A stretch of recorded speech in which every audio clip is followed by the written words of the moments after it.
এখানে কি বলেছে দেখো, যদি একটি বৃত্তের ব্যাসার্ধ 3 গুণ বৃদ্ধি করা হয় তাহলে এর পরিধি কত গুণ বৃদ্ধি পাবে। আমি যদি একটা বৃত্তের যদি ব্যাসার্ধ আর ধরি তাহলে তার পরিধি কত হয়, 2πr হয় না। এখন বলেছে ব্যাসার্ধ 3 গুণ বৃদ্ধি করা হয়, তাহলে আর ছিল সেটাকে 3r করা হলো, তাহলে তার পরিধি কত হবে, পরিধি হবে 2π3r, অর্থাৎ 6πr হবে।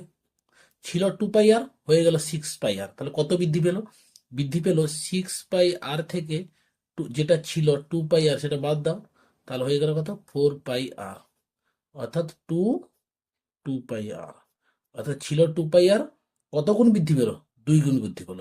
অর্থাৎ ব্যাসার্ধ যদি 3 গুণ বৃদ্ধি পায় তাহলে পরিধি 2 গুণ বৃদ্ধি পাবে। অর্থাৎ অপশন এ হচ্ছে রাইট অ্যান্সার।